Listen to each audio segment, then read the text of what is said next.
Hello everyone, my name is Melissa, and I am 32 years old. I presently live in Moscow, Russia, with my husband and little son. Despite my outward appearance as a successful woman with a happy family and solid work, I harbor secrets that I have never dared to share with anyone. Today, I chose to open up and share my life narrative, which has been filled with hurt, blunders, and indescribable cravings. This is not only a narrative about the past but also a confrontation with my inner self and the mistakes that have caused me to live in anguish and struggle. I am not seeking pity or pardon. I merely aim to provide you with a sense of tranquility through this narrative. I sincerely hope that the words I'll utter will resonate deeply with you. So, if you are willing, please join me in telling a narrative that I have never dared to tell, a story for which I have yet to forgive myself. My upbringing started with a catastrophe, a terrible wound in my psyche that I will never forget. That year, I was just 7 years old, an innocent child who thought the world was full of love and fun. My family, father, mother, 4-year-old brother, and I, decided to go together to a little village outside Moscow. It seemed like a typical trip, but it turned out to be our last together. I recall the soft sunlight streaming through the vehicle window that day, my brother's sharp laughter as he recounted innocent stories, and my mother's compassionate gaze as she glanced down at us. My father sat in the front, tightly gripping the driving wheel and occasionally cracking a little smile when he heard jokes. I felt a sense of protection, believing that nothing could harm my family. Yet, life is full of unexpected challenges. Everything changed abruptly on the way back. I just remember the screaming of brakes, the thunderous sound of metal colliding, and everything falling into darkness. I awoke to the scent of antiseptic and the cold, white light of the hospital. A nurse gazed down at me, her eyes overflowing with sympathy. At that moment, I had no idea what was going on, but I soon recognized that my parents and younger brother were not present. When the doctor came to the bed and softly explained that they had died, I felt depleted. That moment caused my entire universe to collapse. At the time, I couldn't comprehend the anguish of loss, I just felt a peculiar emptiness, as if something vital had vanished forever. But when I returned to the house that had once been pleasant and full of laughter, reality hit me hard. No more mom greeting me at the door, no more younger brother running to show me his drawings. And no more father sitting in the chair reading a book every evening. The formerly warm chambers became frigid and terrifyingly quiet. I sat in bed, looking at the black ceiling, and understood for the first time that my life had altered drastically. Nobody held my hand to lead me, and no one comforted me when I sobbed. From that point on, my childhood was no longer a pleasant path but rather a lengthy, lonely trip marked by unrelenting sorrow. After the accident, my grandparents adopted me and put me into a little apartment in the heart of Moscow. The flat was small, but it was always warm, with classical music playing on the radio and the scent of chamomile tea poured by my grandfather every morning. My grandparents did everything they could to make my existence full of love and affection. My grandfather told me tales about his childhood. My grandma made me the most beautiful sweaters for the winter, and they always tried to make me feel like I still had a family. Despite their serious and earnest efforts, they were unable to fill the void in my heart. Their love was like a nice towel over the wound, yet it stayed there, burning and unable to cure. I had lost more than my loved ones. I had lost the belief that the world was secure. Since I was a youngster, loneliness had become etched in my spirit, like a quiet friend I could never leave. There were nights when everything was silent. I lay in bed, staring out the tiny window at the pale yellow lights of the city, wondering why I was the only one who had survived. Was it a gift, a blessing I should treasure, or was it a punishment from fate, forcing me to live but eternally suffer the sorrow and emptiness? Those unsolved questions continued to whirl in my head, weighty and tormented. I started to feel like a stranger in my own life. Although my grandparents constantly attempted to make amends, I couldn't shake the impression that I was adrift amid people and parts that couldn't fit together. My life seemed to have been taken away from me the instant the accident occurred.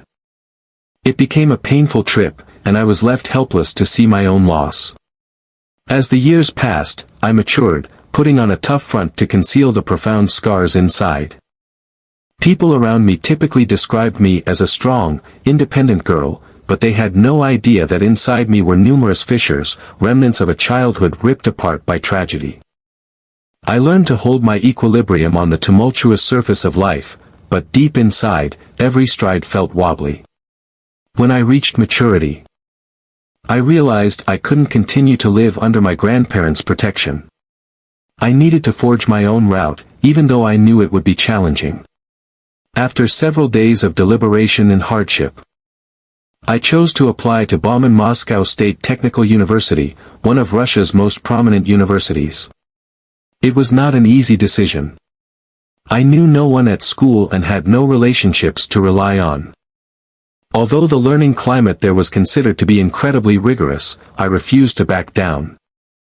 I was determined to demonstrate my independence and prove that I was not a helpless individual bound by the pain of my past. This was not just a decision to study but also an assertion to myself that I could change my fate and surpass the limitations that life had imposed on me. The first days of university were not enjoyable. The bustle of life and the pressure of studying led me to become lost among strangers in the long halls. Every evening, I sat alone in my modest rented room, feeling as if I were fighting the entire world. Instead of allowing loneliness to overwhelm me, I turned it into determination. I told myself I had gone this far and couldn't give up. Every time I passed a challenging exam or finished a project, I felt a glimmer of optimism in my heart. I gradually came to feel that while I couldn't heal the old wounds, I could still create a new future in which I wouldn't have to live in the shadows of the past. At university, I met Andre.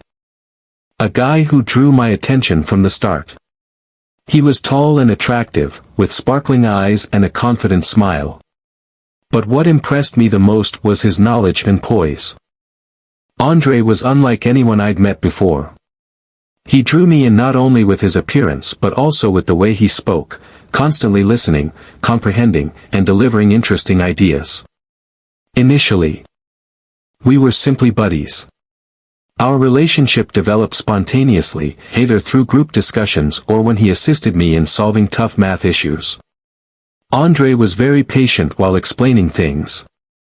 And his eyes shone when I finally comprehended the situation. His devotion and excitement pleased me, and I looked forward to his visits to study or simply talk. Then, one day, I found that whenever I saw him, my heart raced quicker. It was a peculiar feeling, both scary and lovely, one I had never had before. But I wasn't sure how Andre felt, so I didn't say anything. Connection would most likely have continued at the level of friendship if not for an unforeseen incident. One afternoon, while sitting in the little kitchen with my grandmother, she suddenly said, with a cheeky and slightly troubled expression, "Do you have a boyfriend? You're an adult female, you should think about it." I was perplexed, not knowing how to respond. I didn't want to hurt her. But I also didn't want to admit that I still hadn't met anybody significant. In my perplexity, the name Andre unexpectedly came out of my mouth, and so the story started. My grandma was ecstatic and wanted to meet my beau right away. I had no choice but to approach Andre with a flushed face and a hushed voice. "Can you assist me with something? I told her that you're my boyfriend, and she wants to meet you." I expected him to say no, but Andre just chuckled and said, "As long as you don't make me act too well, I'm willing. So, we'll put on the perfect play together." Andre arrived at my residence with a courteous and calm approach. He not only delighted my grandma but also startled me. Every phrase and action he took seemed so genuine that I forgot I was watching a play. My grandma, with bright eyes, continued nodding and applauding Andre as I sat next to him. Ashamed but yet feeling a weird warmth seeping into my heart. Andre glanced at me as he left, a smile lingering on his lips.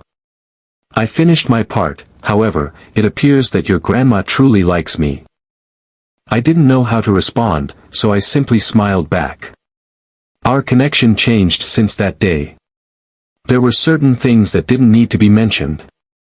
But I had the impression that an invisible rope was steadily tightening between us, making it hard for either of us to return to our previous state. I assumed that after the drama of meeting my grandma, Andre and I would be able to resume our close friendship. But shortly after that encounter, everything began to shift, and I could feel it too. Andre brought me, late one night, to a modest cafe with aged wooden tables and warm yellow lighting.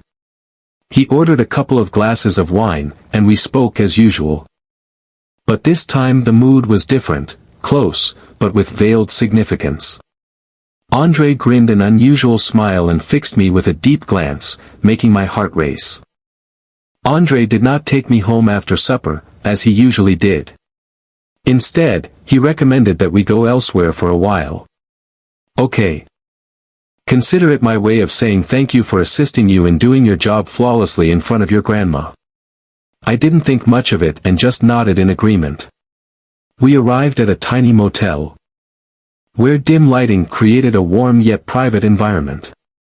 I don't recall what occurred next, but I do know that, as the door closed, I crossed a line I had never considered before. This was my first time, an event so unpleasant and weird that it is impossible to explain. I felt as if I was being drawn into a completely new universe, where emotions, instincts, and curiosity had mingled into a cyclone with no way out. Although my pulse was pounding, my intellect was perplexed, my body appeared to defy reason, unable to resist Andre's allure. After that night, I understood Andre and I had developed a nameless, ambiguous, but powerful bond that I couldn't resist. We were not lovers. He had never expressed his love for me. And I had never had the confidence to ask. But every time I encountered him, his eyes, grin, and the way he murmured enticing things into my ear left me unable to resist. Andre was a multifaceted man, intriguing, confident, and handsome. He was like a fire that might both warm and burn me at any time. And while knowing that this connection had no end, I couldn't stop myself from flowing into it, like a moth being both enamored and tortured by my own unidentified feelings. The murky relationship with Andre persisted throughout my college years, like an undercurrent that drew me away in ways I couldn't comprehend. We kept seeing one another, still engrossed in an undefined desire, but the relationship never became apparent or long-lasting. I lived in a state of conflict, fascinated but empty when he went without making any commitments. Then, one day, I met Mick. Mick brought a tranquility to my life that I had never known before. He was extremely different from Andre. He was compassionate, intellectual, and a strong believer in Russian Orthodox Christianity. Perhaps this disparity was what drew me to him in the first place. Mick never hurried me, put me under pressure, or made me feel as if I had to act like someone else. He always respected me, from the smallest details, such as my own tastes, to the quiet periods I needed to reflect. With Mick, I felt like I could breathe, let go of my tough exterior, and unveil my actual self, complete with fractures and wounds. Mick proposed to me after we had known one another for several months. It wasn't a showy proposal with flowers and music, but rather straightforward and real, and it moved me deeply. He stated that he intended to establish a house in which I would never feel lonely again. Those comments choked me up because, even though I didn't say it, I knew that was exactly what I had been hoping for, a sense of stability, someone to back me in life. Mick's wedding fulfilled my dreams.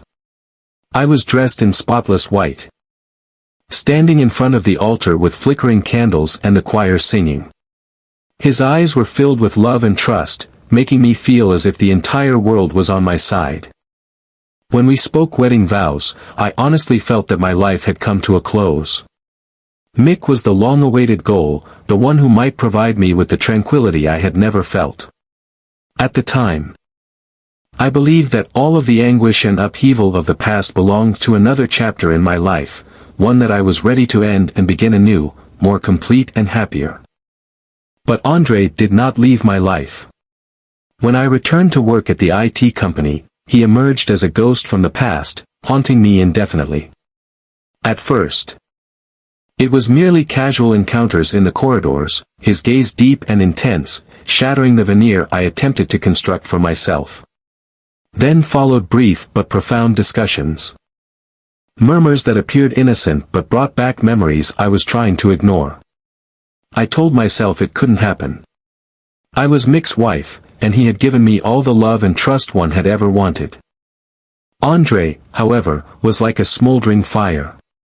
Every time he came, my rationality wavered. I attempted to resist.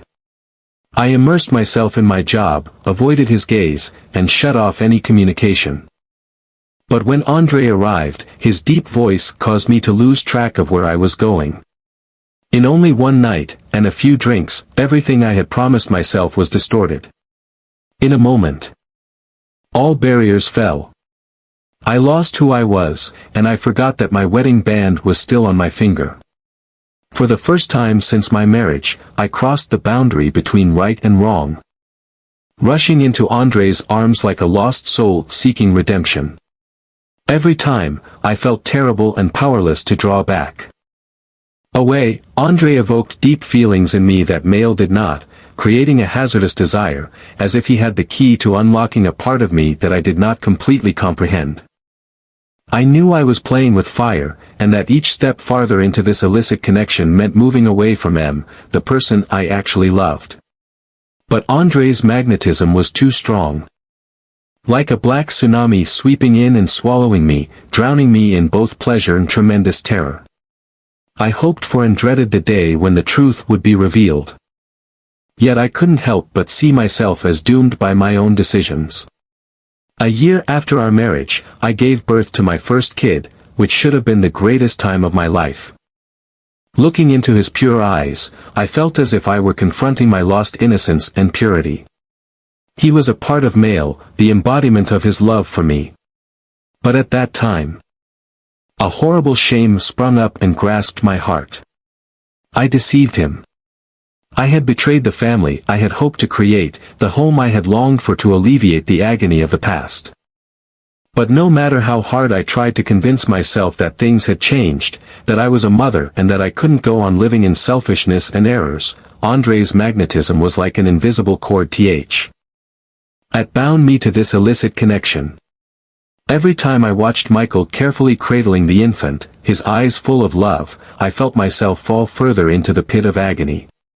He deserved the best. And I was hiding a secret that, if revealed, would entirely demolish the world he had fought so hard to create. I convinced myself that keeping my distance from Andre would put a stop to it all. But reality was never that easy. Andre was still present, like a horrible aspect of my existence that I couldn't forget. Every time we unexpectedly crossed paths, a glimpse was enough to render all of my attempts futile. I hated myself for not being strong enough to escape the vortex of temptation. But I couldn't deny that there was something between me and him that I'd never felt with anyone else, an intense and deadly desire that I couldn't resist. I was a mother and a traitor. I lived in two parallel universes, each containing a portion of myself and tugging me in opposing ways. The more I attempted to separate from Andre, the more I recognized that our link was more than simply sexual desire. It was something deeper, more strong. I was unable to totally flee, so I continued to dwell in an unavoidable paradox. Both pained and intrigued by my own follies.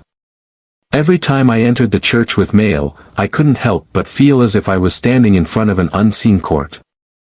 The beautiful light from the stained glass windows gave a solemn and spiritual aura over everything. But for me, the light simply illuminated the darkest parts of my psyche. I stood by Mail, listening to his prayers and whispered words of reverence, and my heart was heavy with a sense of unworthiness. As I knelt before the altar, I clasped my hands in prayer, partially closing my eyes to keep the tears from falling.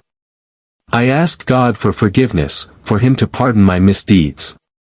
But deep down, I knew these were only flimsy excuses. Andre's betrayals continued to repeat themselves. It was like a vortex from which I couldn't escape. There were long evenings when the entire family had fallen asleep, and I lay there, eyes wide open in the darkness, contemplating confessing to Mail. I wanted to tell him everything, confront my crimes, and be free of this crushing sensation. But that idea was swiftly stifled by terror. I was terrified to see the change in his eyes, worried that the truth would destroy the love and trust he had shown me. More than everything, I was scared of losing him, the family we had created, the man who loved me with all his heart, and the young kid I wanted to shield from the pains of life. So, whenever the notion of confessing appeared in my mind, I pushed myself to gulp it down and bury it deep inside my spirit. I tried to tell myself that, if I stayed silent, I could make amends by loving Mail more and performing my responsibilities as a wife and mother. But every time I stood next to him in the church, surrounded by sanctity, I couldn't help but feel judged by a greater authority. I lived in a never-ending battle between the desire to redeem myself and the fear of losing everything. And I pondered if God would ever forgive someone like me, who had violated the love and trust of the one he loved the most. Now, as I sit calmly reflecting on my life, I can't help but understand that it was a succession of bad decisions I made and temptations I couldn't resist. I loved my spouse and son more than I could ever put into words. However, love alone was unable to obliterate Andre's memories. They were like wounds in my memory, unhealable and memorable, serving only to remind me of my mistakes. Every time I close my eyes, I see his face, hear his words reverberate, and feel the magnetism that I can't define. Those recollections, while unpleasant, still have a fascination that I can't shake. I live in two worlds, one in which I strive to be the perfect wife and mother, and another in which I try to bury shattered bits of the past. But I know I can't keep living like this. The secrets and pain have become a burden, smothering my spirit. I can only hope that one day I will be strong enough to overcome the ghosts of the past and live a truly pure and honest life, free of the conflict between what I have and what I have lost. This is my narrative, a confession from the depths of my heart, not to seek forgiveness from others but to rediscover myself. I write these lines to confront my true self, to look directly at the mistakes I have made, and to hope that, even if only slightly, I can begin the journey of redemption. Not only with the people I care about but also with myself. I'd like to express my heartfelt gratitude to everyone who has taken the time to hear my tale. Opening up to discuss the dark elements of life is difficult, but I know that being heard is a valuable gift, and I am grateful for it. Life is sometimes full of mistakes and regrets. However, the understanding and empathy of those around us will help us move forward, no matter how difficult the road ahead. My story is not intended to justify or seek forgiveness but rather to help me face myself. Thanks to your attentiveness, I feel as if I have relieved some of the burden. Thank you for taking the time, patience, and heart to walk me through each line of confidences. I hope you always find peace and happiness in life.